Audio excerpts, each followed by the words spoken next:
Class 10th की history का दूसरा लेक्चर।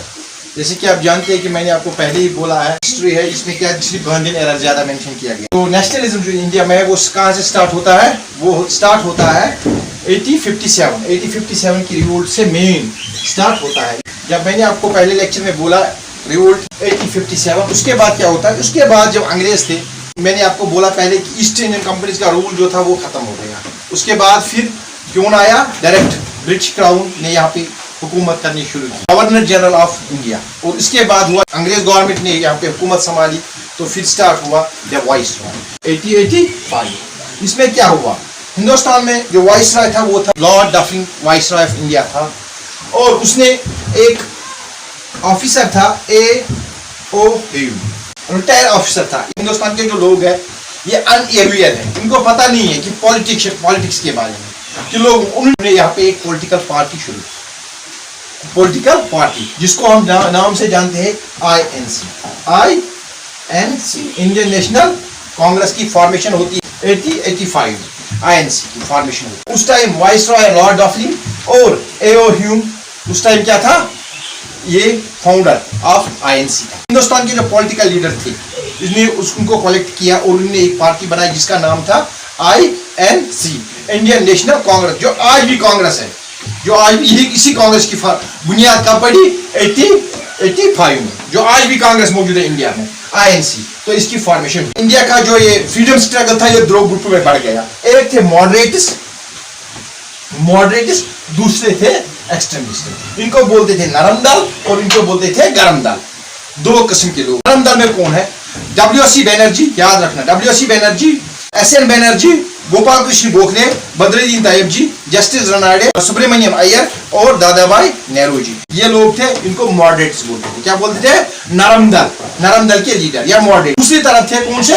गरम दल के, जिनको बोलते थे एक्सट्रीमिस्ट। उसमें था बाल गंगाधर तिलक, लाला लाजपत राय, ऐसे लीडर्स थे। उनको आगे इनके बारे में थोड़ा थोड़ा पढ़ेंगे। SN बनर्जी को बोलते हैं बुरका ऑफ इंडिया या great old man of south India. क्या था? इसकी ऑटोग्राफी का नाम था the nation in making, the great old women of south India. किसको बोलते थे? सरोजिनी नायडू। दादाभाई नेहरू जी की क्या बोलते थे? Dadabhai Nehru great old man of India. क्या दादाभाई नेहरू जी है। इसी ने, मैंने पहले बोला कि अंग्रेजों ने हिंदुस्तान की इकोनॉमी या इकोनॉमी भी, इसी ने एक किताब लिखी है, दो न्यूज़पेपर, एक the voice of India, the राष्ट्रीय गुफ्तार, या इसने दो किताबें लिखी है, द पुअर ब्रेन थ्योरी या un British rule in India.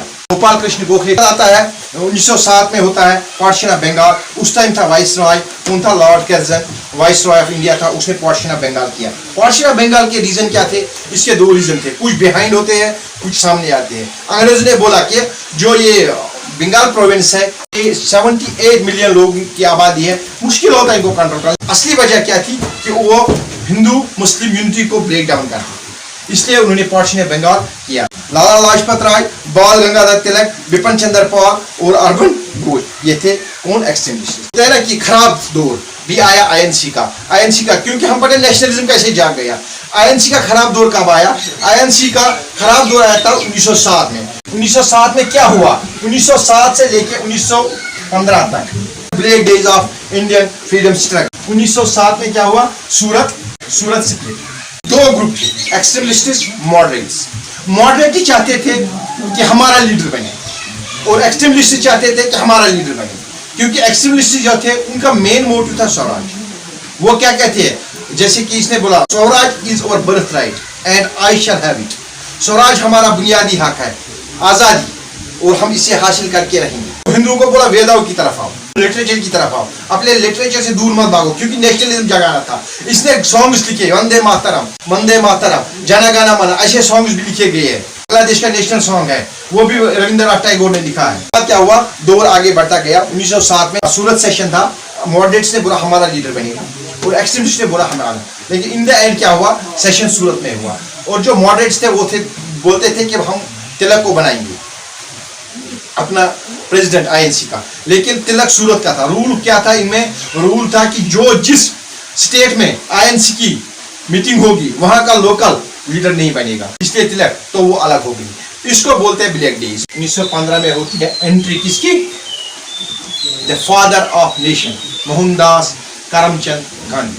फिर वो कहाँ आते हैं, हिंदुस्तान में आते हैं। 1915 में वो साउथ अफ्रीका से वापस लौटते हैं और गोपाल कृष्ण गोखले की एडवाइस पे पहले ही बोला, उसने हिंदुस्तान की पॉलिटिक्स में, हिंदुस्तान के फ्रीडम स्ट्रगल में अपना योगदान शुरू किया। सबसे पहले उसने एक्सट्रीमिस्ट्स और मॉडरेट जो थे उनको एक ही साथ मिलाया। इसने बोला उनको कि अगर हम डिवाइड हो गई तो अंग्रेज कामयाब हो जाएंगे, हमें क्या करना है, हमें मिलजुल के ये जो आज़ादी की स्ट्रगल है इसको मिलजुल के लड़ना है, तब जाके हमारा हिंदुस्तान आज़ाद हो जाए। सबसे पहले क्या किया, जो भी पार्टीज थे इंडिया में, चाहे एक्सट्रीमिस्ट थे, मॉडरेट्स थे, कोई और छोटी पार्टी, उन सबको मिलाया। साउथ अफ्रीका से हिंदुस्तान में वो पैदा हुई, गुजरात में पोरबंदर के शहर में पैदा हुए। फिर वो लंदन गए पढ़ने के लिए, वकालत करने के लिए, अफ्रीका गए, लंदन गए, वहाँ से वापस आए तो उन्होंने इंडियन फ्रीडम स्ट्रगल में शुरू। अगर हम देखेंगे तो इसने साउथ अफ्रीका में ही स्टार्ट किया, क्योंकि जब उसको ट्रेन से बाहर फेंका गया, इसलिए क्योंकि ये ब्लैक था और जो गोरे थे वो हम सुपीरियर है, ये ब्लैक जो काले लोग हैं ये अच्छे नहीं है। इसको फ्रीडम स्ट्रगल चाहे साउथ अफ्रीका चाहे लंदन, हर किसी जगह। फिर ये इंडिया आया, यहाँ 2 साल तक ये इंडिया के गाँवों शहरों में गया और इसने लोगों की टेंशन दी, किस तरह से लोगों को प्रॉब्लम है। पहला chapter first world war plus Khilafat movement plus non corporation. First world war दूसरी साइड, इंडिया का उसमें कोई हिस्सा नहीं था। क्यों इंडिया में फर्स्ट वर्ल्ड वॉर क्या हुआ, क्योंकि एक तरफ से ब्रिटिश लड़ रहे थे, ब्रिटिश का कंट्रोल था इंडिया पे। अब जब मान लो ब्रिटिश को पैसों की जरूरत थी, उन्होंने टैक्स बढ़ाए। ब्रिटिश को आर्मी की जरूरत थी, वो यहाँ से लोगों को लेते थे फौज में डायरेक्ट। जो इंडियंस थे उनको अलाउड नहीं था सूबेदार से ऊपर।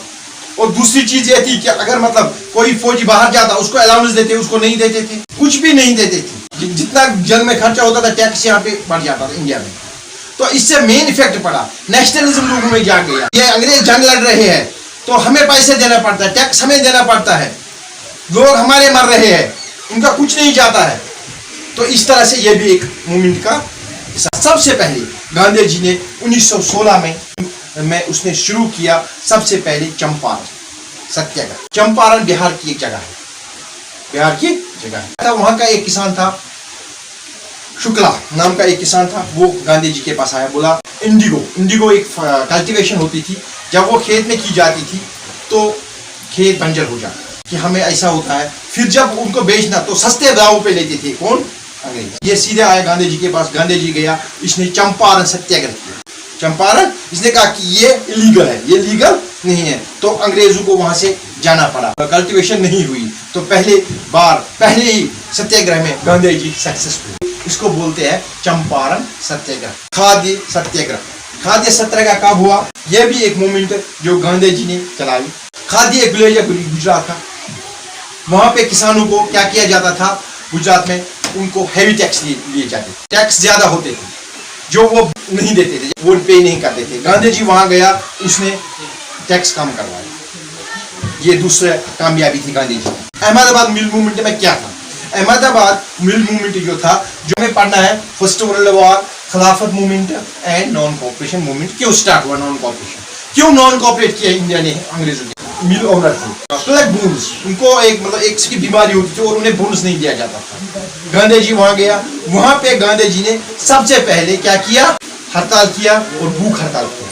और गांधी जी वहां पे जो किसानों की मांग थी अंग्रेजों ने मान ली और वहां से भी गांधी जी जीत के जितने भी मूवमेंट किए कामयाब होके आए। Road act